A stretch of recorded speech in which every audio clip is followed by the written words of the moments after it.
पढ़ा दिया था। आज हम श्रीपद के बारे में पढ़ेंगे। तो श्रीपद के बारे में देखते हैं। जो श्रीपद के बारे में जो इम्पॉर्टेंट पॉइंट है वो मैं यहाँ पे नोट डाउन कराती हुई चली जा रही हूँ। अगर आपको डीपली पढ़ना है तो अगर आपके पास बुक है तो आप अपनी बुक को एक बार देख सकते हैं, लेकिन मुझे जो इम्पोर्टेंट लगता है, जिस जिस कवियों के बारे में मुझे लगता है इम्पॉर्टेंट है आपको बताना चाहिए, वो मैं आपको लिखवाती हुई चल रही हूँ। तो शुरू करते हैं आज श्रीपद के बारे में। तो इनके बारे में देखते हैं। ये कालपी के रहने वाले कानकुब्ज ब्राह्मण थे। कौन? श्रीपद। कहाँ के रहने वाले थे? कालपी के रहने वाले कानकुब्ज ब्राह्मण थे। संवत 1777 में काव्य सरोज नामक रीत ग्रंथ बनाया था। किसने? श्रीपद ने 1777 में काव्य सरोज नामक ग्रंथ बनाया था। क्वेश्चन पूछा जा सकता है काव्य सरोज किसका है? तो श्रीपद का है। आगे इनके और ग्रंथों के बारे में देखते हैं कि कवि कल्पद्रुम, रस सागर, अनुप्रास विनोद, विक्रम विलास, सरोज कलिका, अलंकार गंगा इनके ग्रंथ हैं। किसके ग्रंथ हैं? श्रीपद के। काव्य सरोज तो इनका प्रमुख रीत ग्रंथ है, लेकिन उसके बाद भी ये कल्पद्रुम, रस सागर, अनुप्रास विनोद, विक्रम विलास, सरोज कलिका, अलंकार गंगा इनके प्रमुख ग्रंथ हैं। श्रीपद ने काव्य के सब अंगों का निरूपण विशद रीति से किया है। किसने? श्रीपद ने अपने सब काव्य के सब अंगों का निरूपण किस रीति में किया है? विशद ऋतु में किया है। अब इनकी कुछ प्रमुख पंक्तियां देखते हैं। देखिए, झल भरे झूमे मानो भूमे परसत आए। दूसरी पंक्तियां हैं इनकी, लाल बिन कैसे लाज चादर रहेगी आज। आगे की पंक्तियां इनकी है, घूंघट उदय गिरिवर ते निकसी रूप। ये तीनों इम्पॉर्टेंट पंक्तियां हैं जो श्रीपद के बारे में पेपरों में पूछा जा सकता है। तो यहाँ पर मैंने आपको नोट डाउन कराया है।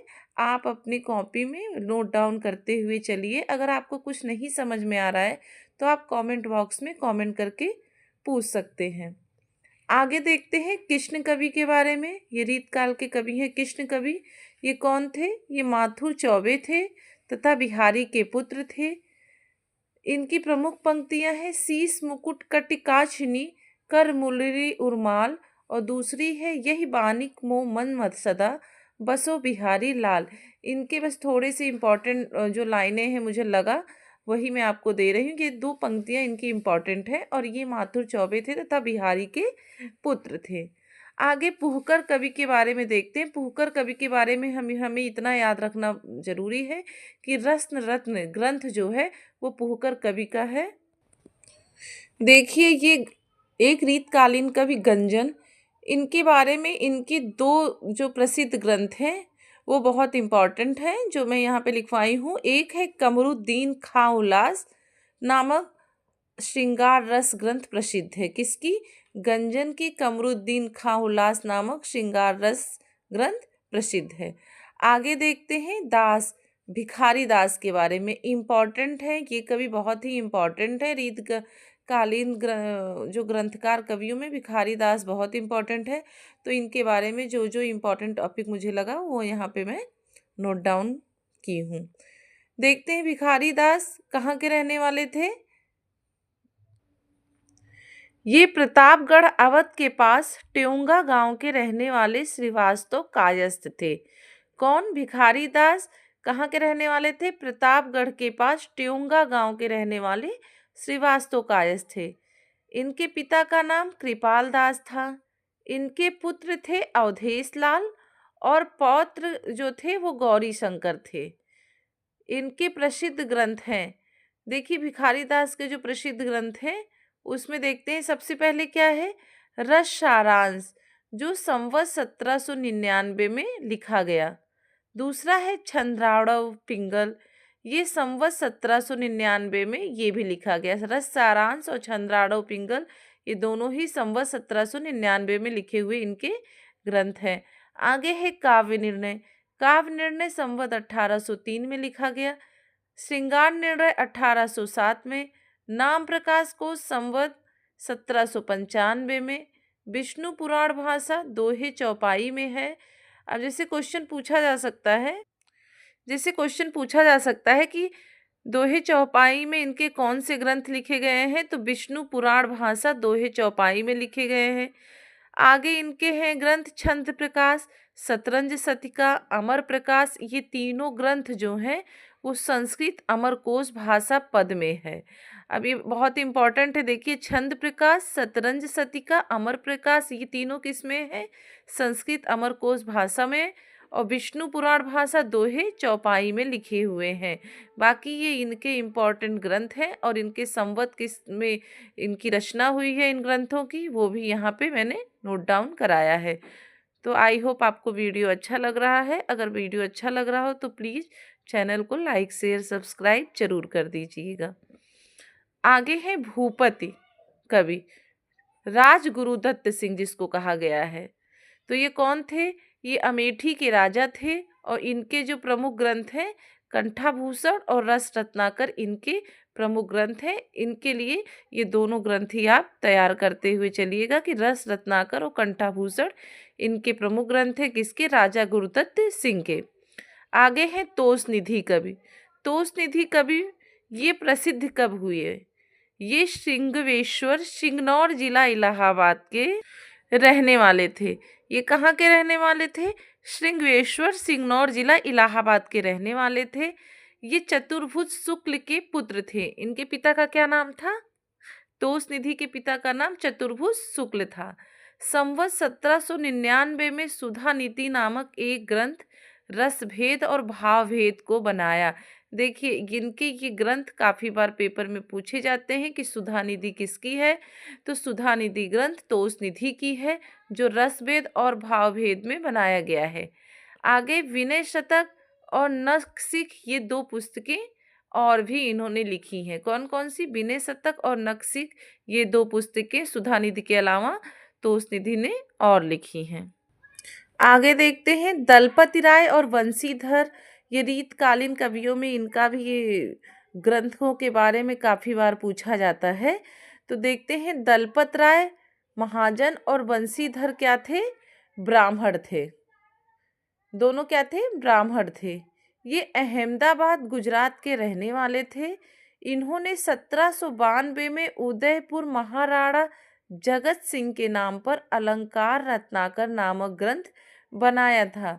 अब पूछ लिया गया अलंकार रत्नाकर नामक ग्रंथ किसने बनाया? तो दलपत राय और वंशीधर ने बनाया। और किसके नाम पे बनाया? तो उदयपुर महाराणा जगत सिंह के नाम पर 1792 ईस्वी में बनाया। ये इनके बारे में ये इतना इम्पोर्टेंट लाइन है। इसका आधार महाराज जसवंत सिंह का भाषा भूषण है। किसका आधार? अलंकार रत्नाकर का जो आधार है वो महाराज जसवंत सिंह का क्या है? भाषा भूषण है। तो ये क्लियर हुआ कि इसका आधार महाराज जसवंत सिंह का भाषा भूषण है। आगे हैं कौन से कवि? सोमनाथ। सोमनाथ के बारे में देखते हैं क्या इंपॉर्टेंट लाइनें हैं। तो सोमनाथ कौन थे? कि माथुर ब्राह्मण थे। भरतपुर के महाराज बदन सिंह के कनिष्ठ पुत्र प्रताप सिंह के यहाँ रहते थे। कौन? सोमनाथ। माथुर ब्राह्मण थे, भरतपुर के महाराज बदन सिंह के कनिष्ठ पुत्र प्रताप सिंह के यहाँ रहते थे। संवत 1794 में रस पीयूष निधि बहुत इम्पॉर्टेंट ग्रंथ है। कई बार पूछा गया है कि रस पीयूष निधि किसका है? तो सोमनाथ का है। इनका बहुत ही महत्वपूर्ण ग्रंथ है जो संवत 1794 ईस्वी में लिखा गया। आगे है इनके और ग्रंथ कृष्ण लीलावती पंचाध्यायी संवत 1800, सुजान विलान सिंहासन 32 पद में है जो संवत 1807 में लिखा गया। और माधव विनोद नाटक संवत 1809 ईस्वी में लिखा गया। तो ये इनके इम्पॉर्टेंट ग्रंथ है। रस पीयूष नदी इनका बहुत ही महत्वपूर्ण ग्रंथ है सोमनाथ का। बाकी कृष्ण लीलावती, सुजान विलास, माधव विनोद नाटक इनके महत्वपूर्ण ग्रंथ हैं। आगे देखते हैं सोमनाथ का उपनाम क्या है? शशिनाथ है।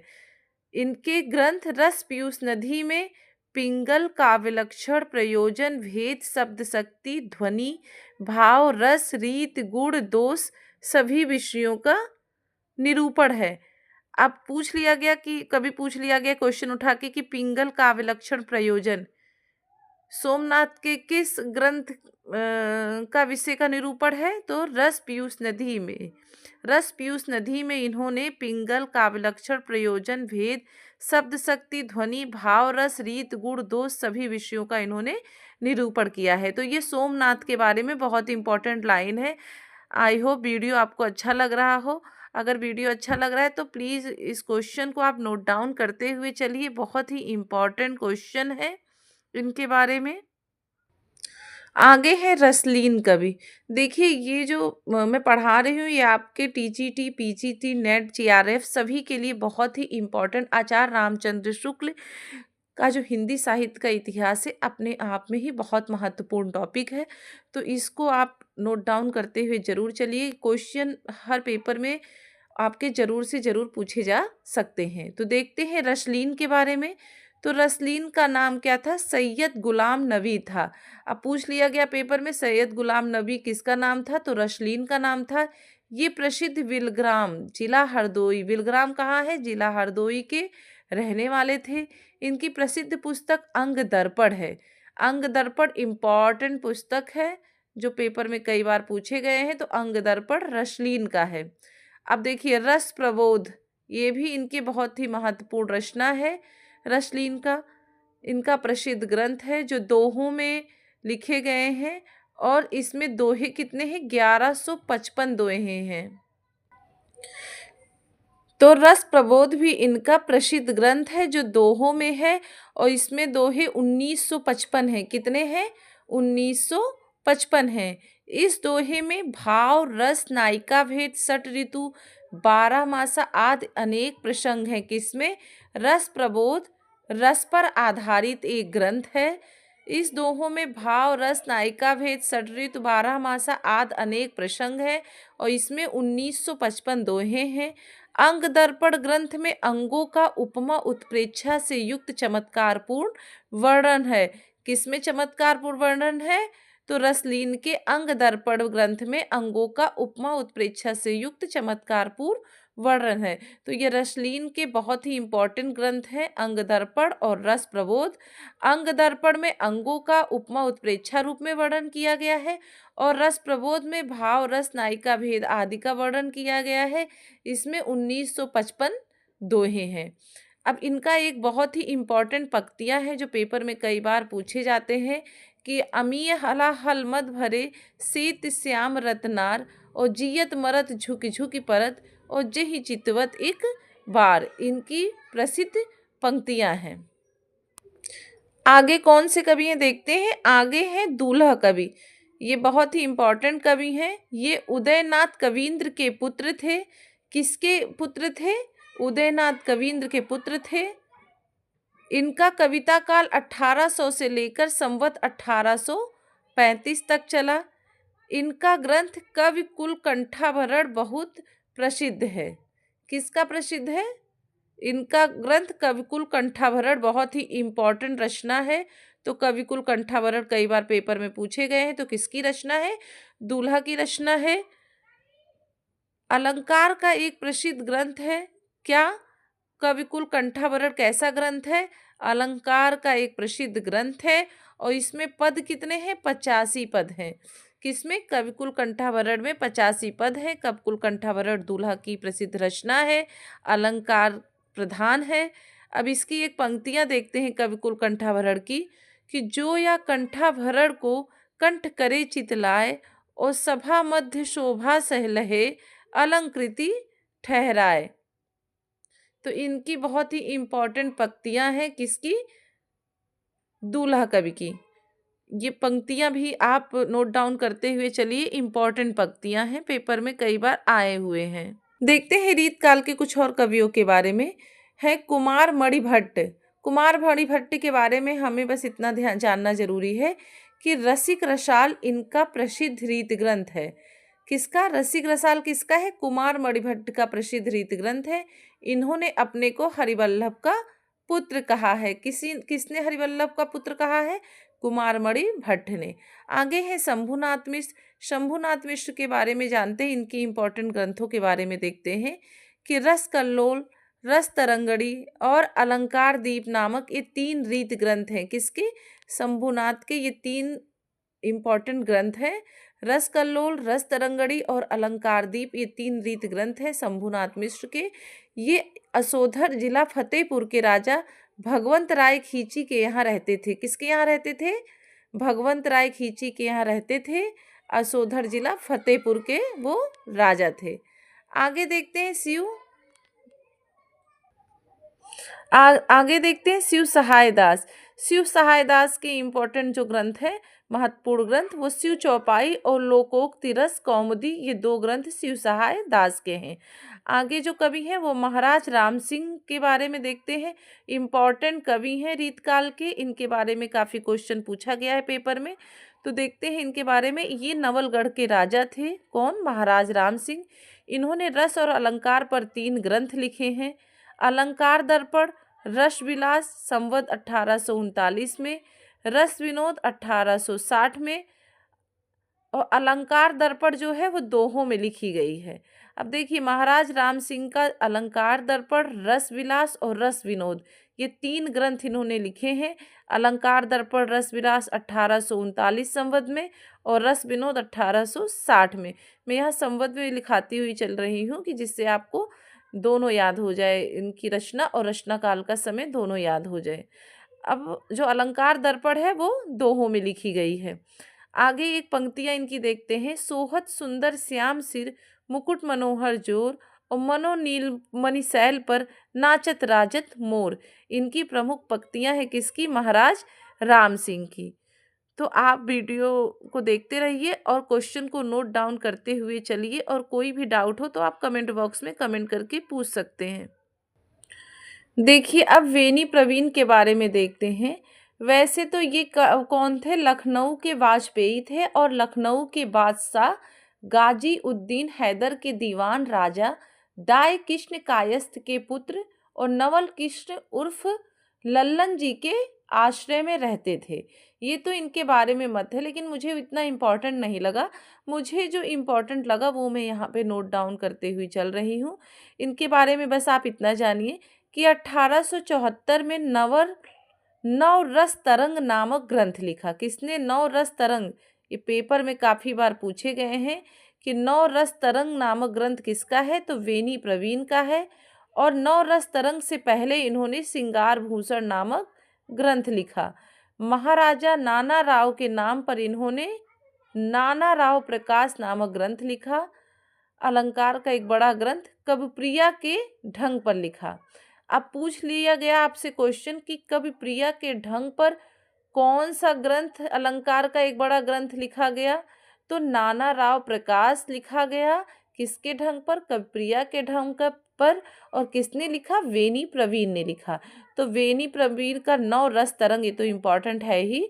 नौ रस तरंग, श्रृंगार भूषण, नाना राव प्रकाश, ये 3 ग्रंथ इनके बहुत इंपॉर्टेंट है जो आपको याद करना जरूरी है। आगे है पद्माकर भट्ट। पद्माकर भट्ट रीतकाल के बहुत ही इम्पोर्टेंट कवि हैं, महत्वपूर्ण कवि हैं। इनकी ग्रंथों के बारे में काफ़ी बार पेपर में पूछे गए हैं। तो देखते हैं इनका एक शुक्ल जी के अनुसार पद्माकर भट्ट के बारे में एक कथन देखते हैं जो शुक्ल जी कहते हैं। शुक्ल जी कहते हैं कि रीतकाल के कवियों में सहृदय समाज इन्हें बहुत श्रेष्ठ स्थान देता आया है। ऐसा सर्वप्रिय कवि इस काल के भीतर बिहारी को छोड़ और दूसरा कोई नहीं हुआ। इनकी रचना की रमणीयता ही इस सर्वप्रियता का एकमात्र कारण है। किसके बारे में कहते हैं? शुक्ल जी कहते हैं पद्माकर भट्ट के बारे में कि ये सहृदय कवियों में से एक है। ऐसा साप्रिय कवि इस काल के भीतर बिहारी के अलावा और कोई दूसरा नहीं है। इनकी तुलना, पद्माकर भट्ट की तुलना शुक्ल जी बिहारी से करते हैं। ये कौन थे? ये तैलंग ब्राह्मण थे। इनके पिता का नाम मोहनलाल भट्ट था। पद्माकर भट्ट का जन्म संवत 1810 ईस्वी में बांदे में हुआ था और मृत्यु संवत 1890 में हुआ। पद्माकर जी ने हिम्मत बहादुर बिरदावली, बहुत ही इम्पोर्टेंट ग्रंथ है। हिम्मत बहादुर बिरदावली नाम का एक वीर रस ग्रंथ लिखा। तो पद्माकर जी ने हिम्मत बहादुर बिरदावली नाम का एक वीर रस ग्रंथ लिखा। हिम्मत बहादुर बिरदावली कैसा ग्रंथ है? तो वीर रस प्रधान ग्रंथ है। किसने लिखा? पद्माकर भट्ट ने। जगत विनोद पद्माभरण ग्रंथ भी इनका प्रसिद्ध ग्रंथ है। प्रबोध पचासा देखिए बहुत ही इम्पोर्टेंट है, काफ़ी बार प्रबोध पचासा, जगत विनोद, पद्माभरण, ये सब इनका बहुत ही इम्पोर्टेंट ग्रंथ है। जो प्रबोध पचासा है इनका भक्ति रस भरपूर रचना है। कानपुर के गंगा तट पर गंगा लहरी की रचना की। अब देखिए गंगा लहरी की रचना कहाँ पे की? कानपुर के गंगा तट पर। अब पूछ लिया गया प्रबोध पचासा कैसा ग्रंथ है? तो भक्तिपूर्ण ग्रंथ है। जगत विनोद पद्माभरण ग्रंथ भी इनका है। हिम्मत बहादुर बिरदावली ग्रंथ वीर रस प्रधान है। तो ये पद्माकर भट्ट के बहुत इंपॉर्टेंट ग्रंथ हैं जो हर बार पेपर में पूछे जाते हैं। और इसके अलावा इनके कुछ ग्रंथ और हैं, देखिए राम रसायन वाल्मीकि रामायण का आधार लेकर लिखा गया है। राम रसायन जो इनका ग्रंथ है वो किसका आधार लेकर लिखा गया है? वाल्मीकि रामायण का आधार लेकर लिखा गया है। ये बहुत ज़्यादा प्रचलित तो नहीं हुए, लेकिन आपको याद रखना जरूरी है। कभी पूछ लिया गया पेपर में कि वाल्मीकि रामायण का आधार लेकर कौन सा ग्रंथ लिखा गया? राम रसायन किसने लिखा? पद्माकर भट्ट ने लिखा। तो ये आपके हुए पद्माकर भट्ट के बारे में जो इम्पोर्टेंट लाइनें थी, मुझे जो जरूरी लगती थी, वो मैंने आपको यहाँ पे लिखवा दिया है। आगे हैं ग्वाल कवि। ग्वाल कवि के बारे में देखते हैं कि ये मथुरा के रहने वाले बंदीजन सेवाराम के पुत्र थे। ग्वाल कवि कौन थे? मथुरा के रहने वाले थे और किसके पुत्र थे? बंदीजन सेवाराम के पुत्र थे। ये ब्रजभाषा के अच्छे कवि थे। कौन? ग्वाल कवि। यमुना लहरी, देखिए यमुना लहरी आपने देखा होगा कितनी बार पेपर में पूछा गया है। तो अगर आ गया यमुना लहरी किसकी रचना है? तो यमुना लहरी ग्वाल कवि की रचना है। संवत 1879 में इनका प्रसिद्ध ग्रंथ है। किसका? यमुना लहरी कब लिखा गया? संवत 1879 में। किसके द्वारा? ग्वाल कवि के द्वारा लिखा गया है। इनका अंतिम ग्रंथ भक्त भावन जो संवत 1919 में लिखा गया। यमुना लहरी इनका सबसे पहला ग्रंथ है जो 1879 संवत में लिखा गया, और ग्वाल कवि का अंतिम ग्रंथ भक्त भावन जो संवत 1919 में लिखा गया। इन्होंने रीत ग्रंथ 4 लिखे।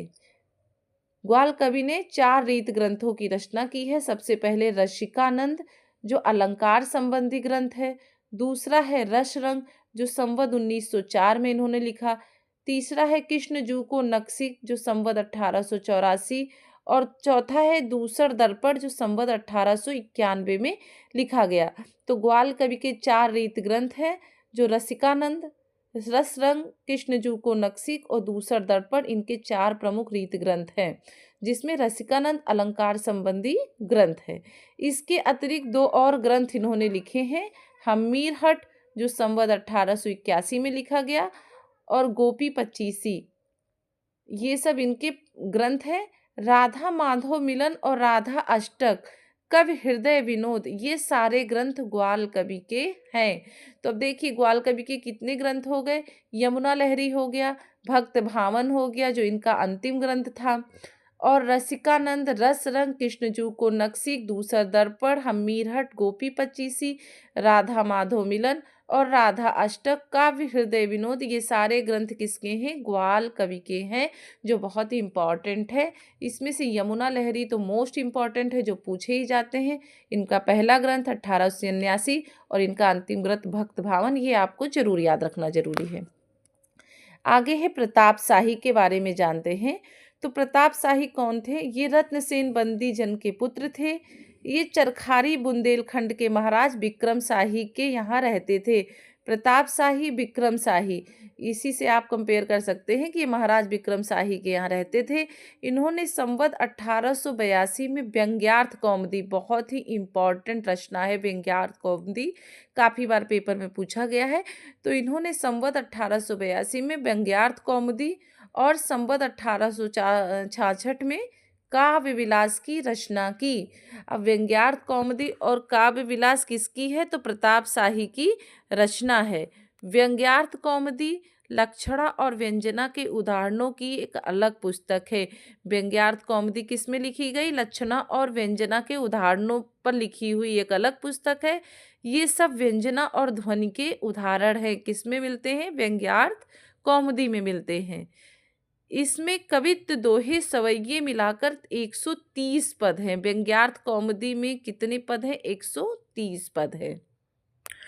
अब इनके कुछ इंपॉर्टेंट ग्रंथों के बारे में और देखते हैं कि जय सिंह प्रकाश संवत 1842 में लिखा गया, श्रृंगार मंजरी संवत 1889, श्रृंगार शिरोमणि संवत 1894, अलंकार चिंतामणि संवत 1894, काव्य विनोद संवत 1896, रसराज की टीका संवत 1896, रत्न चंद्रिका सतसई की टीका संवत 1896, जुगल नक्सिक सीताराम का नक्सिक वर्णन, जो जुगल नक्सिक है सीताराम का नक्सिक वर्णन है, किसमें?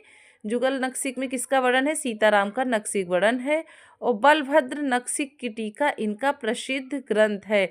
ये सारे जो हैं जगत सिंह प्रकाश, श्रृंगार मंजरी, श्रृंगार शिरोमणि, अलंकार चिंतामणि, काव्य विनोद, रसराज की टीका, रत्न चंद्रिका, जुगल नक्सिक, बलभद्र नक्सिक की टीका, ये इनकी प्रमुख ग्रंथ है। जुगल नक्सिक में सीताराम के नक्सिक का वर्णन है। ये इनका इम्पॉर्टेंट ग्रंथ है, किसका? प्रताप शाही का। आगे है रसिक गोविंद। हम लास्ट कवि जो प्रकरण 2 रीति ग्रंथकार कवियों में जो लास्ट कवि एक है रसिक गोविंद, इनके बारे में आज पढ़ेंगे। तो देखते हैं, इन निम्बार्क संप्रदाय के एक महात्मा हरिव्यास की गद्दी के शिष्य थे। रसिक गोविंद कहाँ के थे? निम्बार्क संप्रदाय के एक महात्मा हरिव्यास की गद्दी के शिष्य थे। ये वृंदावन में रहते थे। ये जयपुर राजपुताना के रहने वाले और नटाड़ी जाति के थे। इनके पिता शालिग्राम, माता गुमाना, चाचा मोतीराम और बड़े भाई का नाम बाल मुकुंद था। इनके 9 ग्रंथ प्रमुख हैं। किसके? रसिक गोविंद के 9 ग्रंथ प्रमुख हैं। पहला है रामायण सूचनिका। अब रामायण सूचनिका में कुछ इंपॉर्टेंट टॉपिक देखते हैं कि ये 33 दोहों में अक्षर क्रम से रामायण की कथा संक्षेप में कही गई है। अक्षर क्रम से देखिए पूछ लिया गया क्वेश्चन कि अक्षर क्रम से रामायण की कथा संक्षेप में किसमें की गई है? तो रामायण सूचनिका में की गई है। कितने दोहों में? 33 दोहों में की गई है। किसकी रचना है? रसिक गोविंद की रचना है। आगे है रसिक गोविंद नंद घन। 700-800 पृष्ठों का भारी ग्रंथ है। यह इनका प्रधान ग्रंथ है। किसका? रसिक गोविंद का प्रधान ग्रंथ रसिक गोविंदानंद घन है।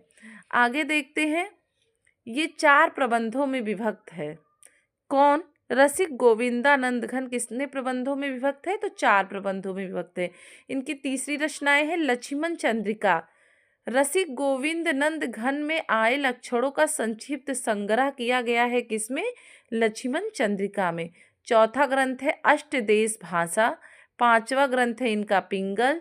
6वां है समय प्रबंध। 7वां है कलयुग रासो। 8वां है रसिक गोविंद और 9वां है युगल रस माधुरी। ये देखिए रसिक गोविंद की रचनाएं हैं। यहाँ पे रीत ग्रंथकार कवियों का प्रकरण 2 खत्म होता है।